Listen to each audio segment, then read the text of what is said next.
गेल्या काही वर्षांमध्ये महाराष्ट्राच्या राजकारणात अनेक अनपेक्षित घटना घडल्या आहेत.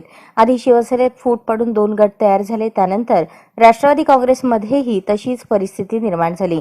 या पक्षफुटीवरून विरोधक सतत भाजपवर टीका करत असतात. भाजपनेच शिवसेना आणि राष्ट्रवादी पक्ष फोडल्याचा आरोप विरोधकांकडून होत असतो. आता विरोधकांच्या या आरोपांवर केंद्रीय गृहमंत्री अमित शहा यांनी महत्त्वाची प्रतिक्रिया दिली. केंद्रीय गृहमंत्री अमित शहा यांनी शुक्रवारी इंडिया टुडे कॉन्क्लेव्हमध्ये विविध प्रश्नांची उत्तरे दिली.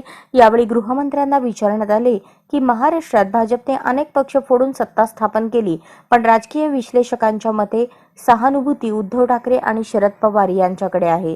महाराष्ट्रात तुमची युती चांगली कामगिरी करेल यावर तुम्हाला किती विश्वास आहे? याला उत्तर देताना अमित शहा म्हणाले, महाराष्ट्रात भाजपने एकही पक्ष फोडला नाही. या पक्षफुटीचे कारण पुत्रप्रेम आहे. आदित्य ठाकरेंनी मुख्यमंत्री व्हावे अशी उद्धव ठाकरेंची इच्छा होती, पण आदित्य ठाकरेंना नेता म्हणून स्वीकारण्यास तयार नसलेला मोठा गट बाहेर पडला.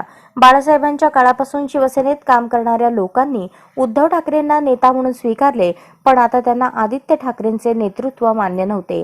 शरद पवारांनाही आपल्या मुलीला प्रमुख बनवायचे होते, पण पक्षातील अनेकांना ते पटले नाही आणि त्यामुळेच ते वेगळे झाले.